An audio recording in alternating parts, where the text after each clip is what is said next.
If you guys didn't find seats and would rather sit for the talk will be transmitted live to both auditoriums on the side, so you could move there if you prefer. So I was very happy to learn that Hugo was going to pay us a visit, and also very happy to know that I would share his talk. It's a pleasure to receive Hugo Dominil-Copin from IHES in Brazil and in the Colóquio. So I wanted to go for a very formal introduction to Hugo, although I realized the Colóquio has its protocol, so let's go a bit more formal for a while. Hugo did his PhD more or less around the same time as me, and in the same country as me, although on opposite sides.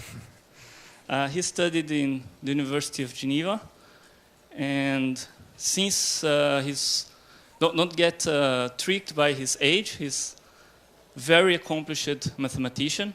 It's essentially one major prize winning every year, and I will take my time to read through them. So he is awarded the Prix Vacheron-Constantin, Prix Rollo-Davidson, Prix Oberwolfer, Cours Pecot du Collège de France, Early Career Award de l'Association Internationale de Physique Mathématique, et le Prix EMS. This is, this is what's showing in the Wikipedia page. But in the case of Hugo, you have to be very aware that things are happening in real time. So he was just awarded a Prix Loewe in the SPA, 2 weeks ago? Something like that. So, done with the formal introduction of his awards, I would like to talk a bit about my personal experience in knowing and looking at the work of Hugo. As I said, I was studying at the same time, very close to him, but we didn't have an opportunity to meet.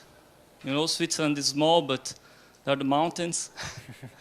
And I was always learning about his accomplishments during my studies. And he, of course, he's in the same field as me in probability theory, although he's more specialized in closing long-standing conjectures.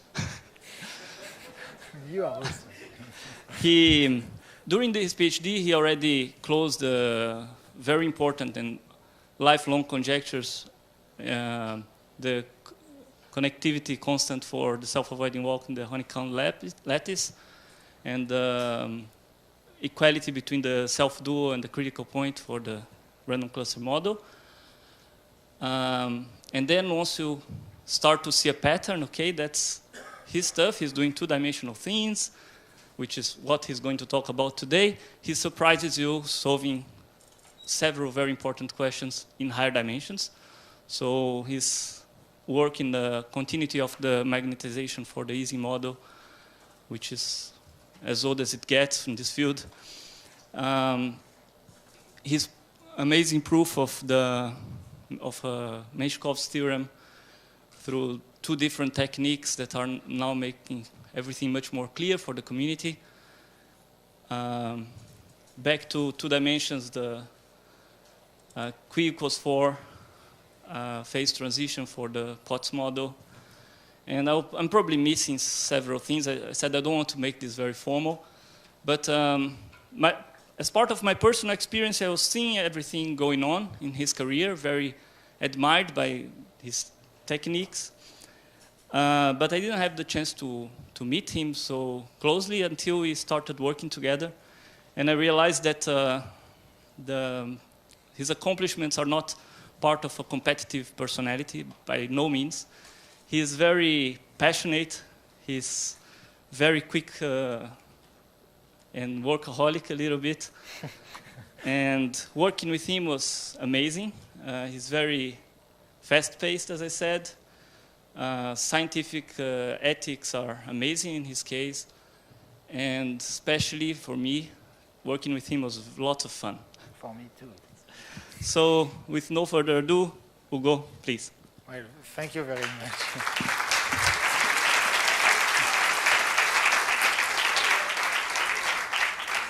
I feel a lot of pressure now.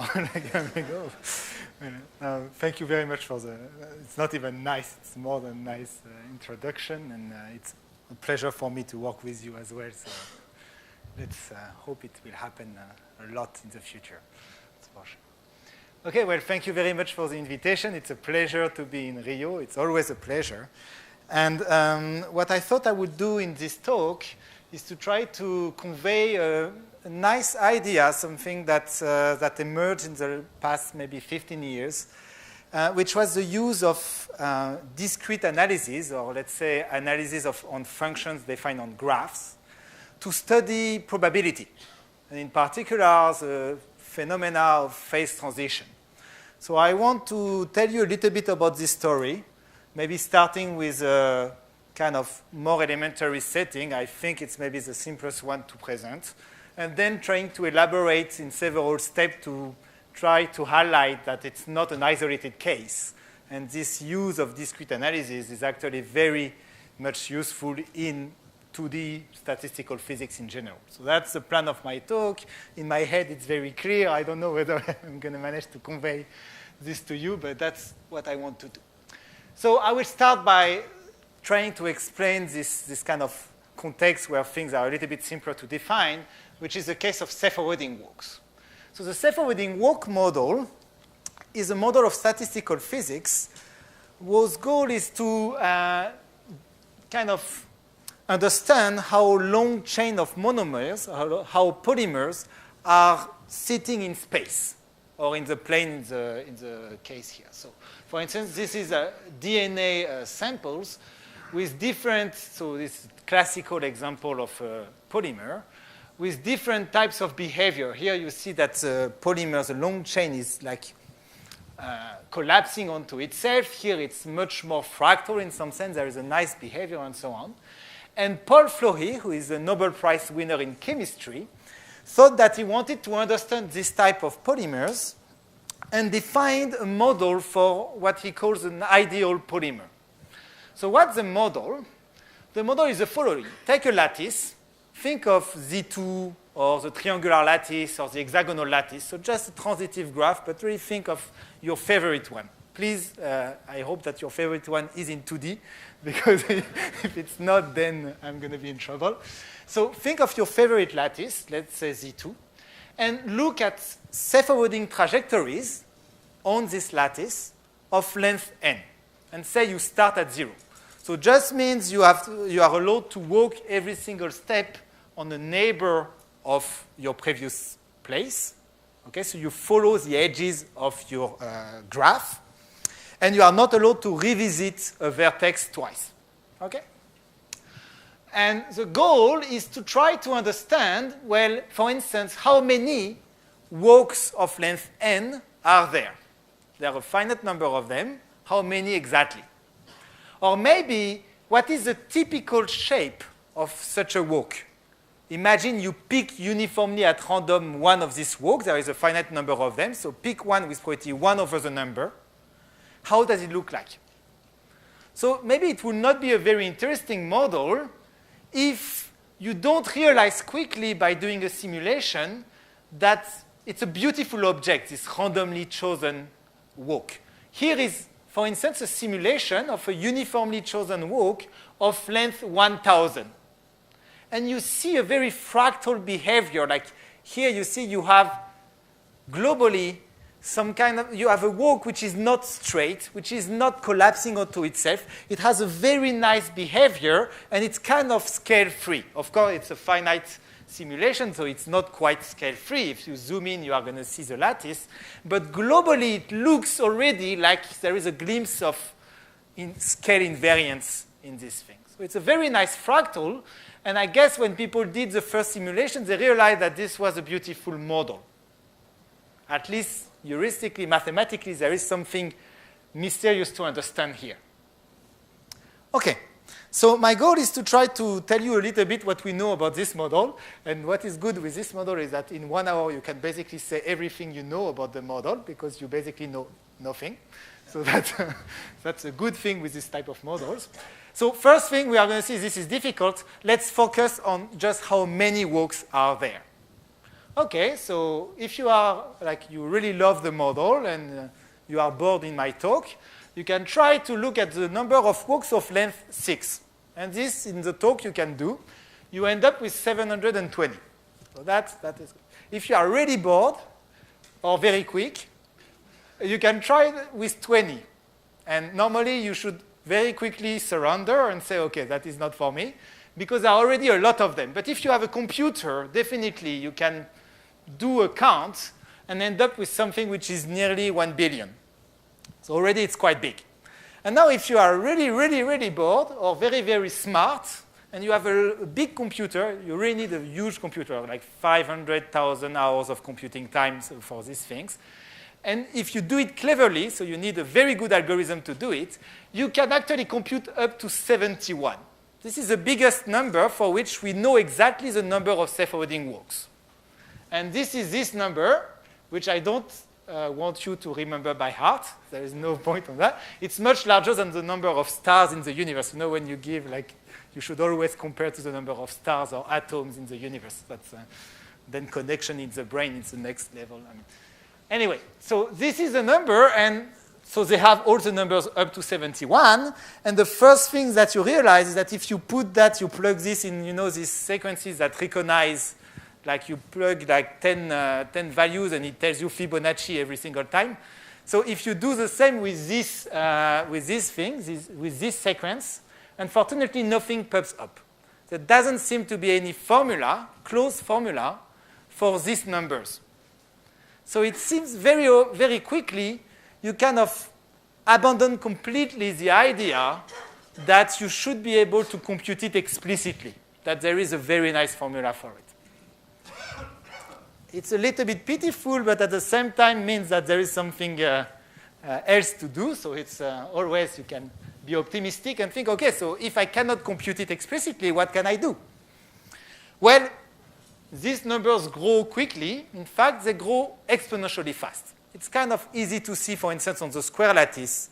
You obviously have more than 2 to the n such walks, because you can go always say right or top, and you have fewer than 4 to the n such walks because every single step, well, you have 4 choices. Okay? So you grow exponentially fast, but at which speed? That is a natural question. Maybe you cannot compute explicitly the number of walks, but maybe the rate of growth. And Hammersley, basically a few years, so Flory introduced the model in 1953, a few years later, came up with this very beautiful argument. And since I was told that you need always to give at least one proof in a talk, I'm going to give you the proof of this argument, which is that the number of walks of length n grows like an exponential. So there is a mu, a constant mu, so that the number of walks grows like mu to the n plus corrections. So this rate of growth, mu c, it's called the connective constant of the lattice. And it's kind of very easy to see, to convince yourself that it depends on the lattice. If you take the triangular lattice or the hexagonal lattice or thing, you are going to see that just by doing trivial bounds, the connective constant can be very different.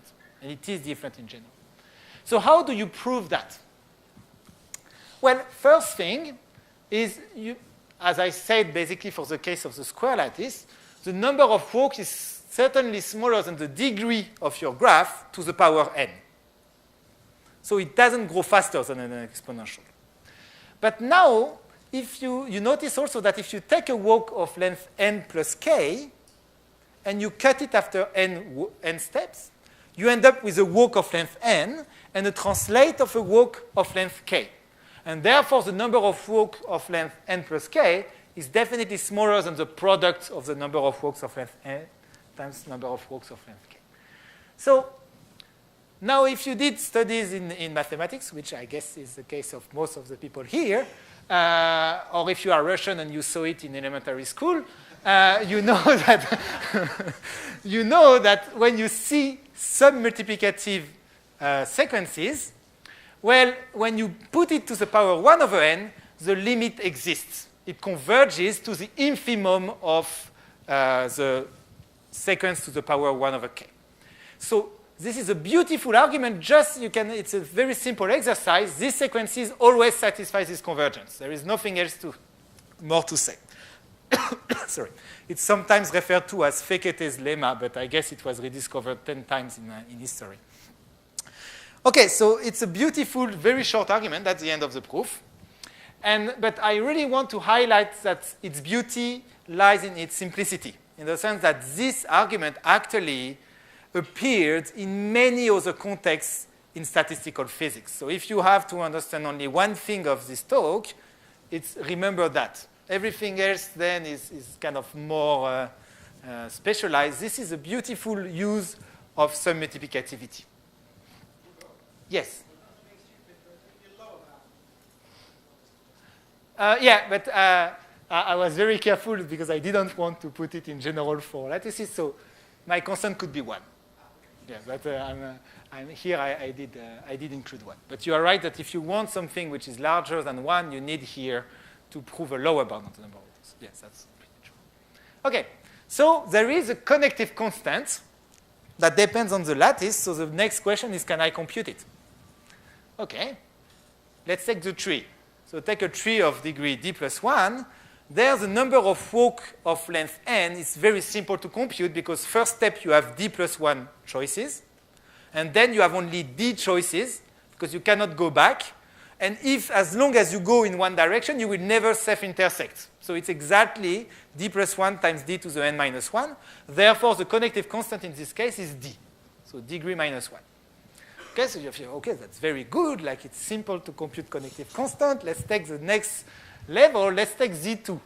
And then when you do z2, well, you realize that, okay, maybe I can try to do the same argument. So okay, I can move a 4th step at the first one, then 3, but then you see that after 3 steps, maybe you close a circle, so that's not good. So you start removing, estimating, and so on. And if you know this type of computations, you can try to estimate, and here is what you end up with. And it's an estimation, unfortunately. It's not an exact formula.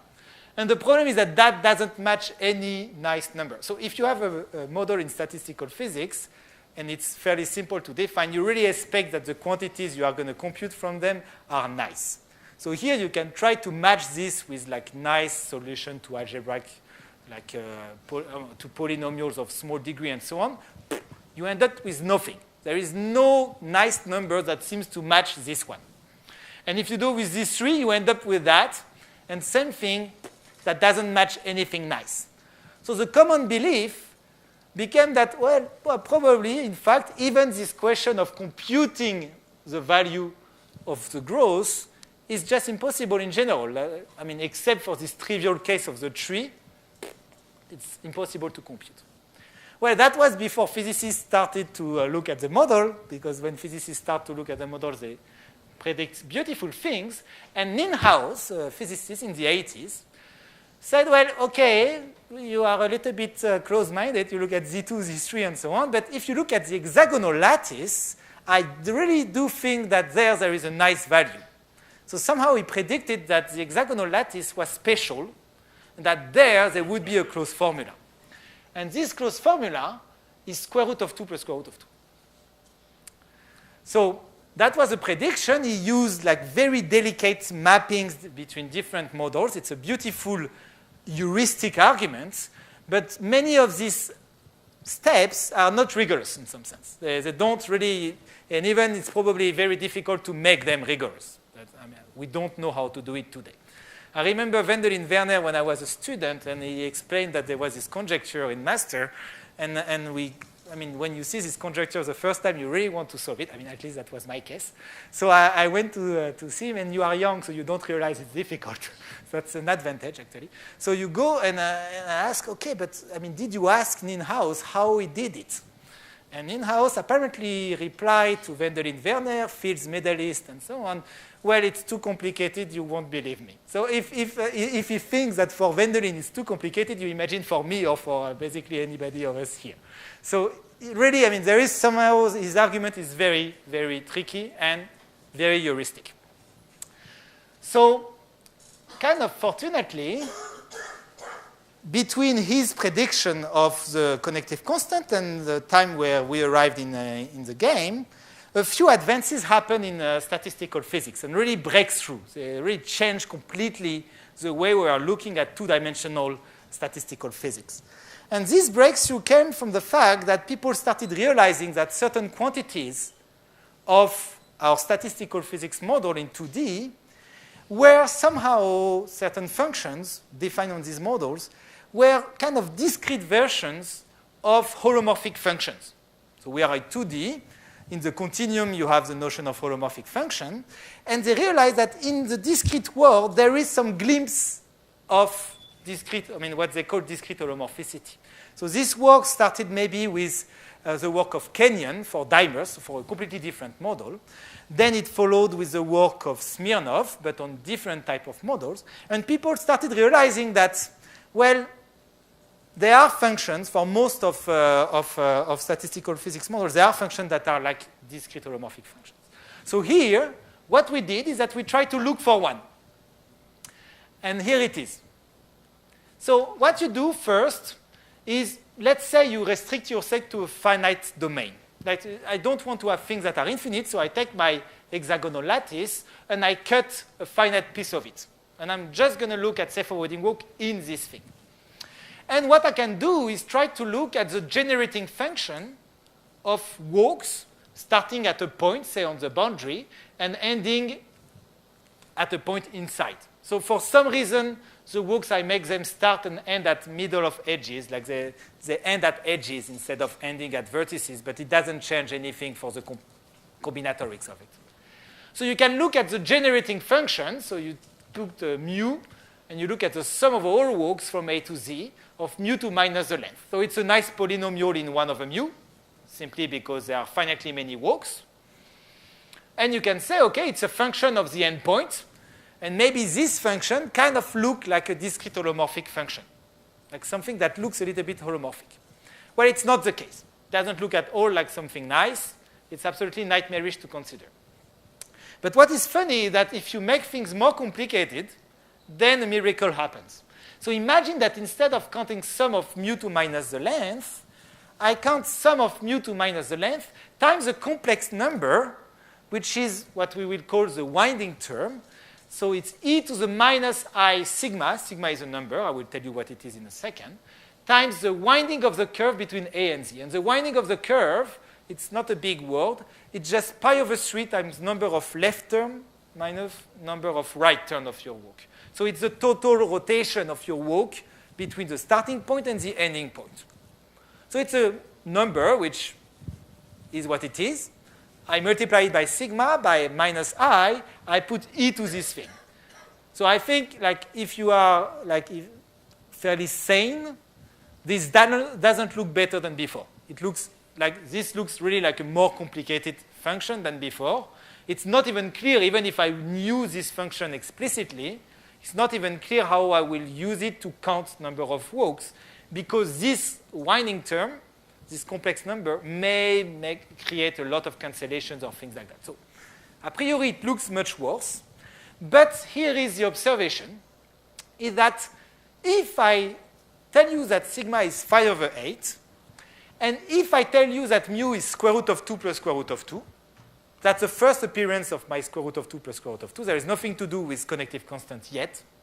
But if I tune these two quantities here and here, then the function f satisfies a local relation around every vertex of my graph. So if I take a vertex, say this one, there are 3 edges around it, p, q, and r.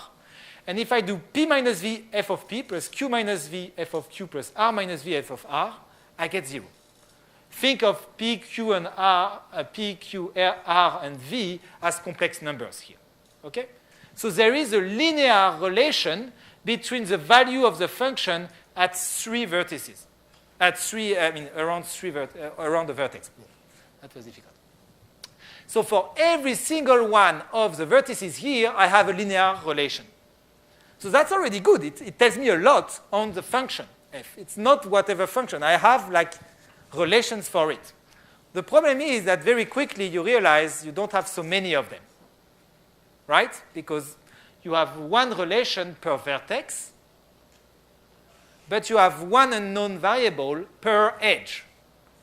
So if you think of it as a big linear system, well, you know one value. F of A, it's very simple to see that it's equal to 1.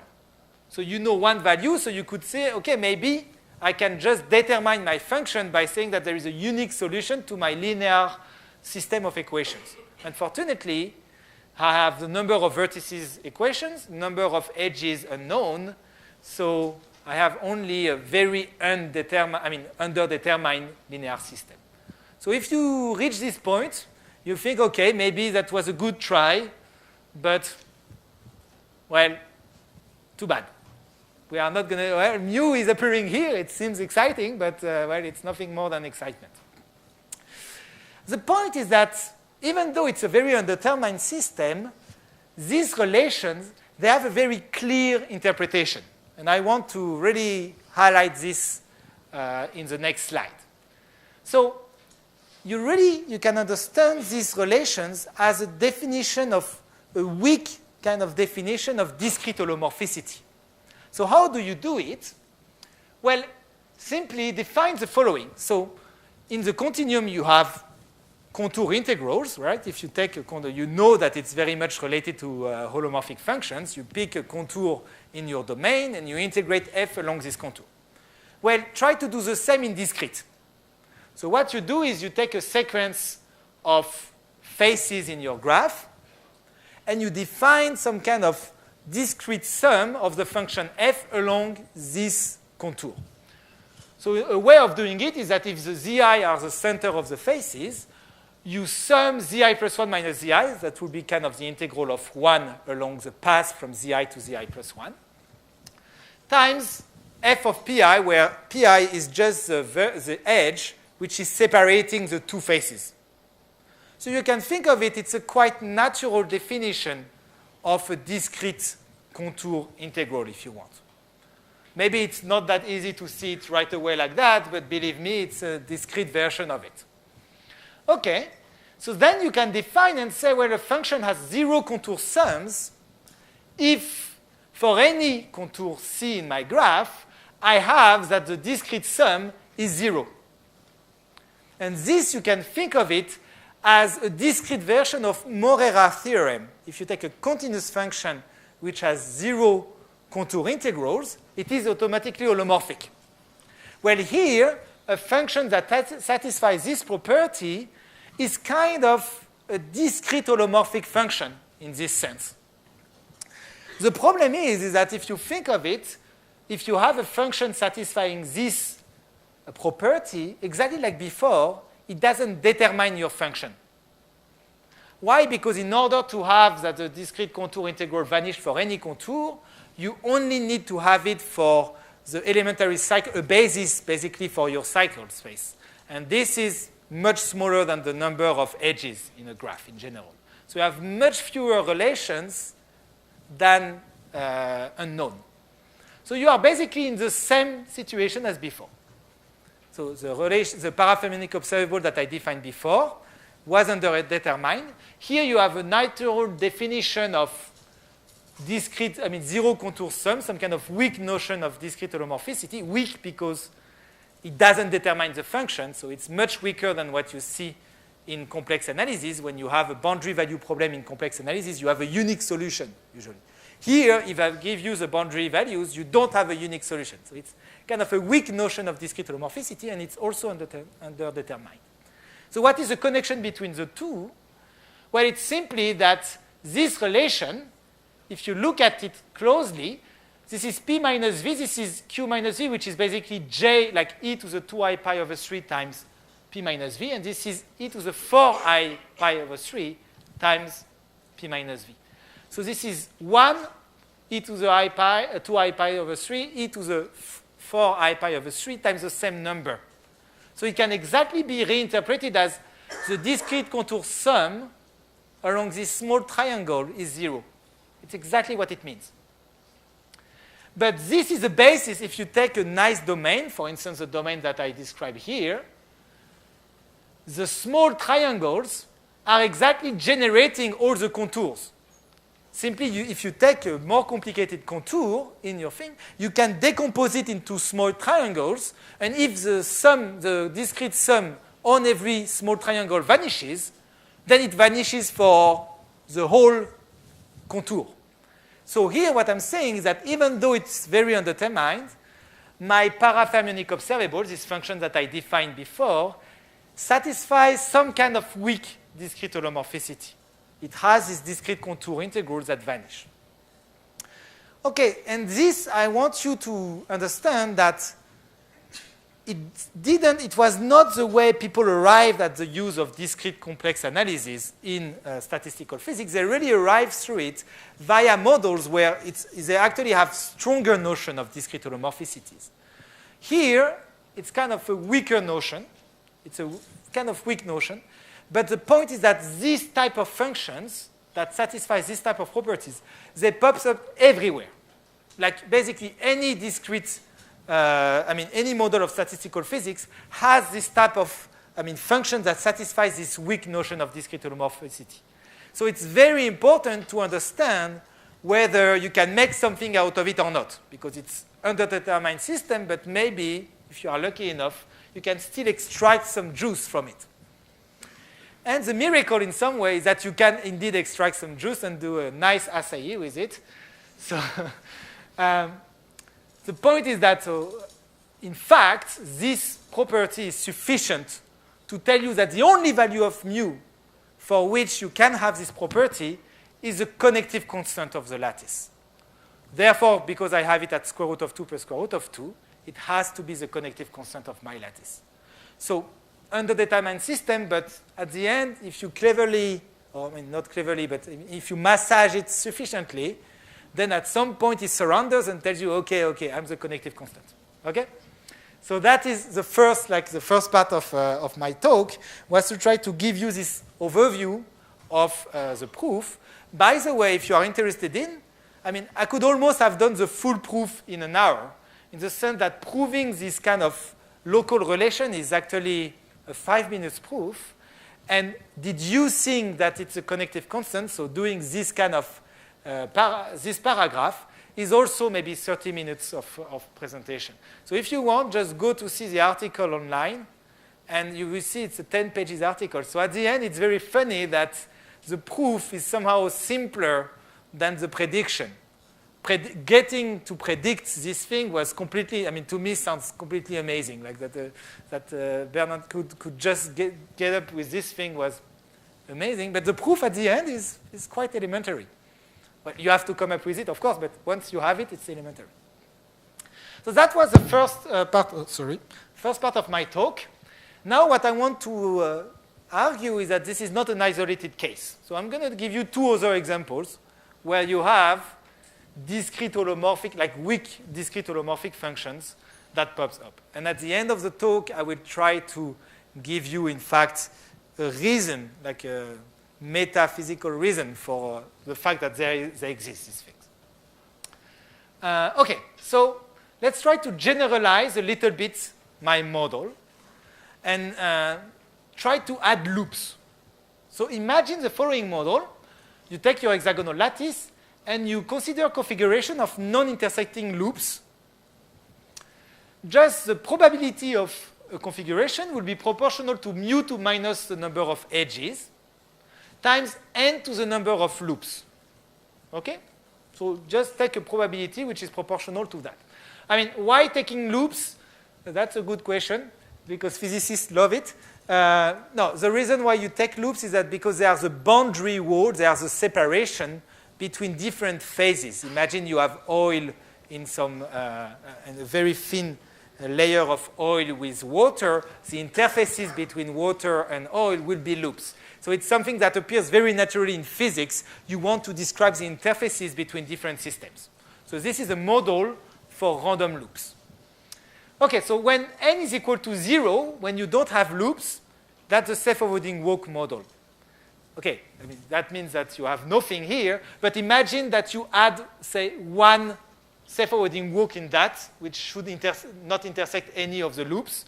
Then you really end up with n equals 0 with a self-avoiding walk. A walk without any loops around.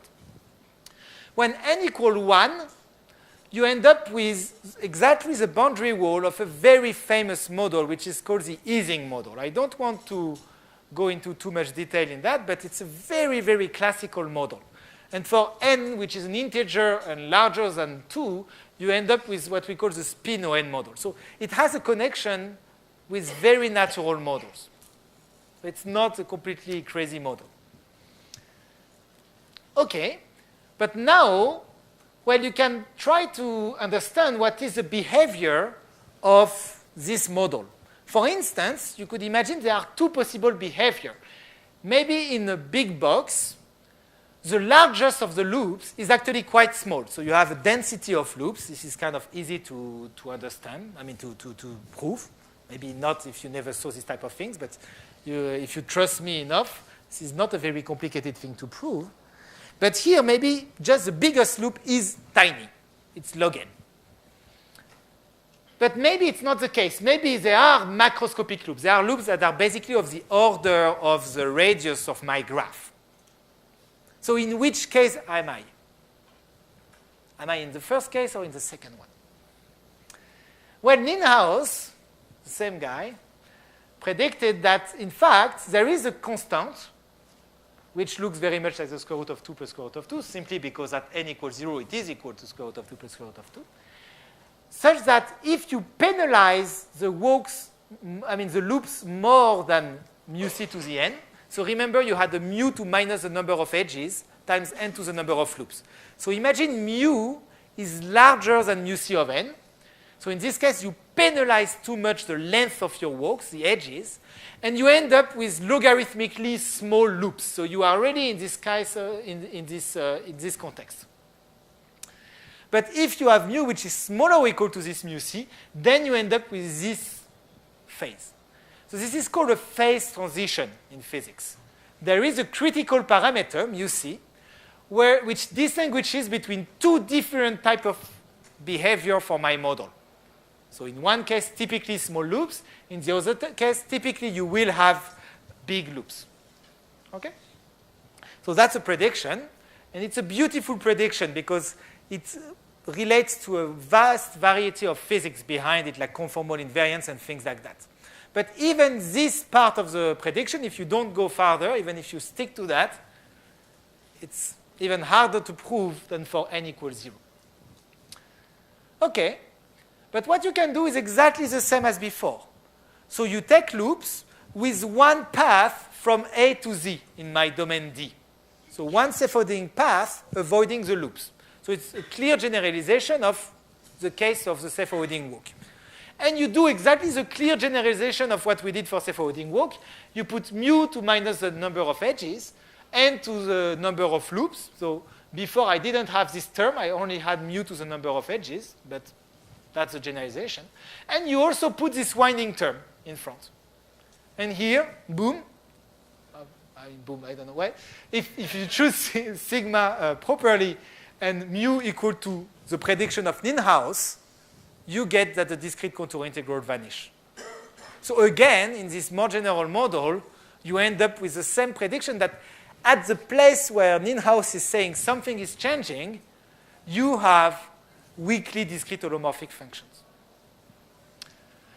The problem is that in order to predict, to harvest, to extract the juice from this relation, because of the presence of loops, it's much harder than for the self-avoiding walk. You are not always lucky with things. It cannot be always simple, and fortunately for everybody, because that's where it becomes fun.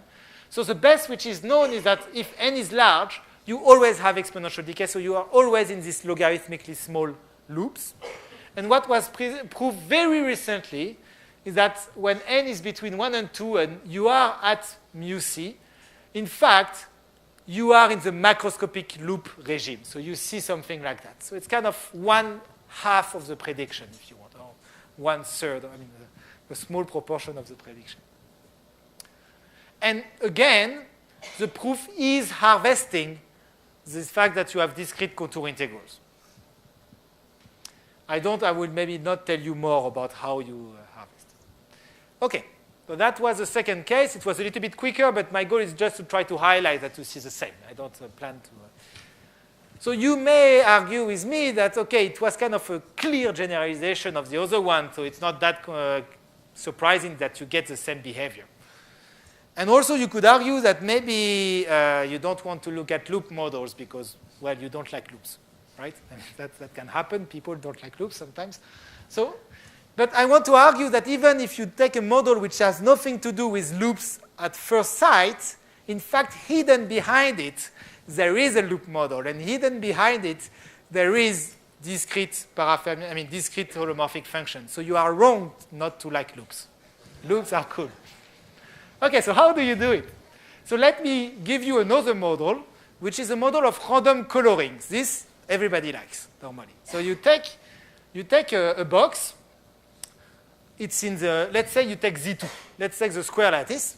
You take a box, and what you do is you have Q colors, and outside of the box, you color all the vertices of your lattice in one color. Say the color I. Say the first color. And now you color the inside of your box at random.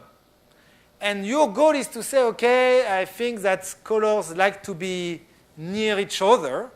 So what I will do is that the probability of a configuration will be proportional to exponential of minus 1 over the temperature. T is a parameter. Think of it as the temperature. Times the number of edges which have different colors. So you really want the edges, the endpoint of your edges, to have the same color. OK? It's the opposite of proper colorings, right? You really want, it's not the four-color theorem. It's the opposite. You really want guys to be the same color. So there is a 4 that is coming up. Do not tell me this is related to the four-color theorem. Yeah. OK? So you color at random like that, and you end up with a random coloring. OK, very good. So let's sample it and see what happens. Well, if T is small, so really think of the temperature. If you are at low temperature, what you end up with is you end up with something. Here the color I is in red. You end up that basically all the vertices inside want to be of the color of the boundary. It's like there is some information coming from the boundary. Points on the boundary want to be of the color of what is outside, so the red color. And it kind of percolates inside, and basically everybody wants to be of the color red. So it's what we call an ordered phase. But if you increase the temperature, you end up with something that has nothing to do, like here, every spin, every color seems to be playing symmetric roles. You don't have this percolation of information. You forget completely the color on the boundary. So this is another type of phase transition. So this is a phase transition, and there is a critical value, a critical parameter, Tc, for which you pass from one phase to the other one, and you see these beautiful pictures, which are much, much more ordered than that and much less than this one. Okay? So there is a way of quantifying these things. Maybe I'm going to skip it because I don't want to spend too much time. But basically, you want to compute whether you are, like the probability of a vertex inside has a probability which is larger than 1 over q, which is the color that you will get if you have complete independence, larger than 1 over q of being red, or if it has probability which is roughly 1 over q. So do you forget about the boundary, or do you really want to be aligned with the boundary? OK. Well, Baxter made a very nice prediction about this model. What he did is that he looked at the critical temperature, and he asked whether at the critical temperature you look like you are ordered or you look like you are disordered. So do you forget completely the boundary, or don't you forget the boundary? Do you remember it? And the prediction is that it depends on the number of colors, which is something quite amazing if you think about it. The number of colors matters. It's going to change completely the behavior of your system. If you take 2, 3, or 4 colors, these are simulations at the critical points, you see that basically no color is winning. Here it's 5, 6, and 9. And here you see that one color, the color of the boundary, is really winning. Like you want to be of the color of the boundary. So there is a phase transition at q equals 4. For less than 4 colors, you look disordered. And for 5 colors and more, you look ordered. And again here, maybe I'm going to, OK. OK, yeah, sorry. And again here, the way of proving this fact is going to be through discrete holomorphic functions. So in order to do it, let me just briefly mention the connection. I need to construct a loop model. to convince you that loops are good. So imagine you are on the square lattice, and you rotate your square lattice, and you look at loops exactly like before, except that you need to have loops going everywhere. There is not a single edge which is not on your loop. Okay? On your loops. So you look at this, and let's say that you sample one loop model like that at random, where the probability of your configuration is proportional to square root of q to the number of loops. You remember before we had n to the number of loops. Here you take square root of q, it's just a parameter, to the number of loops. Well, I claim that this model of loops is very much related to my POTS model. So you may argue, well, I claim it's not. Well, you are wrong and I'm right.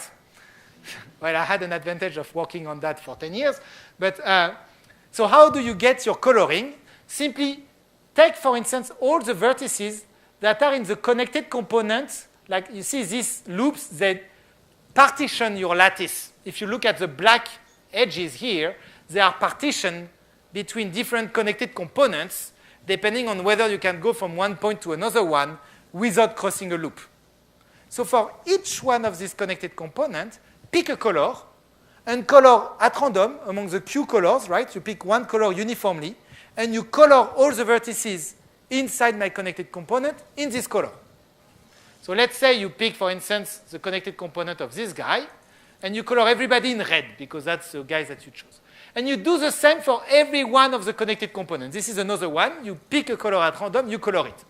This is another one. You pick a color at random, you color it.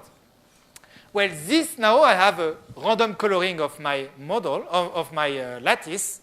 This is exactly the POTS model at criticality. It's exactly the same. So the way I explained to you just before how to sample a configuration, here a random coloring, here I gave you a two-step procedure somehow. First sample this loop model, then color the connected components. Well, at the end, you end up with the same random coloring. Okay. It's good that I started late because like that more people are entering. Usually people are leaving your talks, but here I'm happy. Thank you guys, welcome. Anyway, not sure you are going to catch up the end of the talk, but I don't think you care. Okay, so you end up with a random coloring, and in fact, you can extract from the information, if you just look at the loop model, you can actually understand what happens for the POTS model. But now that I am with the loop model, I can actually construct an observable exactly like before. It's going to look the same. It's kind of, there is a winding term. There is also an interface, whatever the way I computed, but I defined it. But there is also a function here that works perfectly well, and that is a weak notion of discrete holomorphicity. That satisfies the weak notion of discrete holomorphicity. So here I started from a completely different model, and by a few not that complicated steps, I end up also with a weakly discrete holomorphic function. So it really seems to be like a general thing. It's not just that I defined the right model somehow to get this property. Okay, so whatever, that's the way using this and harvesting this weak discrete holomorphicity, that's how you prove actually Baxter's prediction. So you can really prove this prediction from these physicists. Okay, so why? Let me finish by saying why are there that you see these discrete holomorphic functions? Well, the reason is that, in fact, there is a way of seeing even holomorphic functions in my model. And the way is the following. Imagine I take a simply connected domain, really in the continuum, with 2 points on the boundary A and B, and take a discrete approximation of it. So meaning you take a piece of your hexagonal lattice, but you take a very thin mesh-sized lattice. Like the edges of your lattice are tiny. They are of size delta, much, much smaller than 1, say. And on this thing, pick at random a self-forwarding walk going from A to B. So there are finitely many walks like that. Pick one at random. You have to be a little bit careful on how you do it, but basically it's proportional to mu c, like to the square root of 2 plus square root of 2 minus the length. So pick one at random. You end up with a random curve, gamma delta. It's a random self-forwarding walk, if you want, on my domain, on my discrete approximation, from A to B. Well, there is a question that should tickle you a little bit. It's what happened when delta tends to 0. What happened with this random family of self-forwarding walks? Well, something beautiful happens.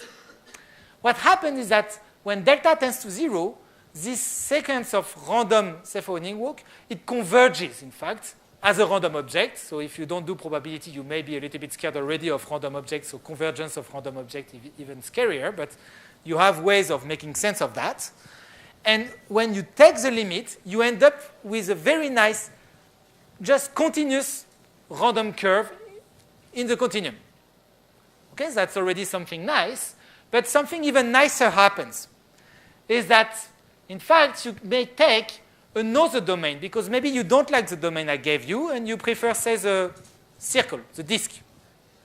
Okay, so in this domain, you can construct two random continuous curves in a natural way.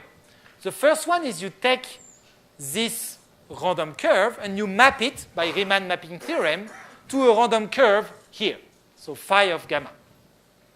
But you could also take this domain, discretize it, take the self-forwarding walk in this domain, and take the limit. That is also a proper way of defining a continuous curve that is related to my model. Well, these two curves, they are the same. They have the same law. So there is one case which is completely obvious, is pick your domain and rotate it by 2 pi over 3.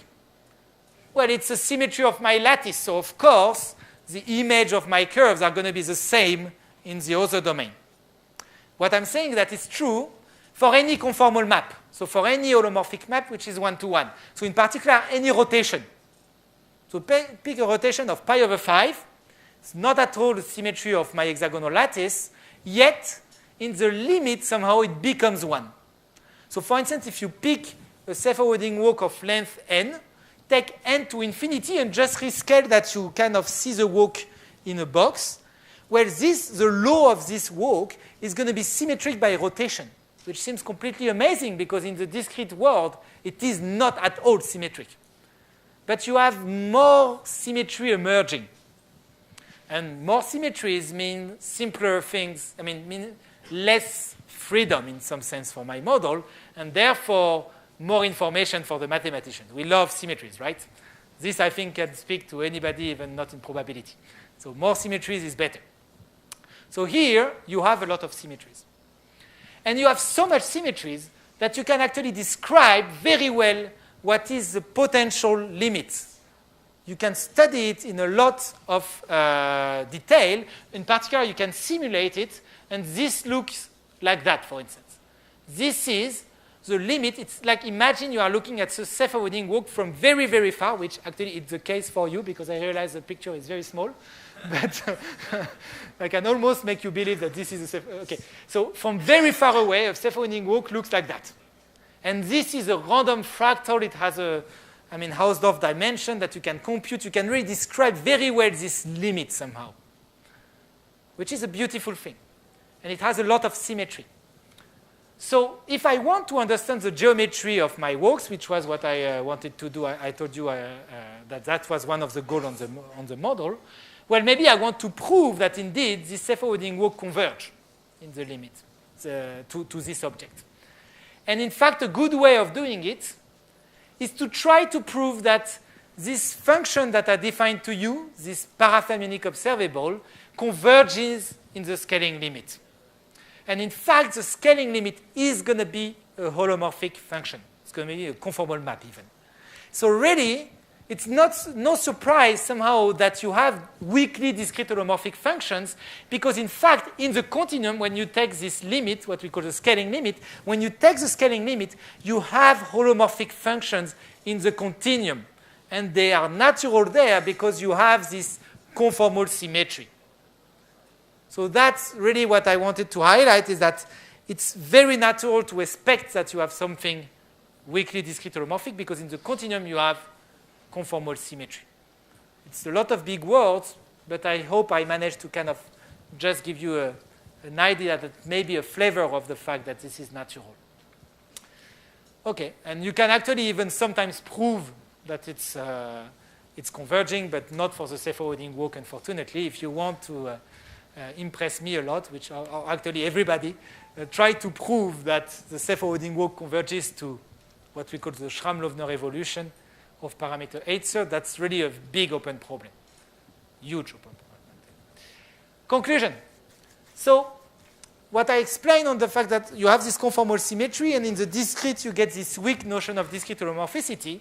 Well, for some model of statistical physics, for instance, when Q is equal to 2 in my random colorings, there you are luckier. You are very lucky, in fact, because in the discrete, not only you have functions that satisfy the relation that I described to you, but they even satisfy more relations. They satisfy stronger notions of discrete holomorphicity, and there you can really compute everything, and you can really prove conformal invariance. In fact, you can really go all the way somehow. The problem is that these are isolated cases. It's actually, there are exceptions. Most of the cases, you cannot find better than weak discrete holomorphic function.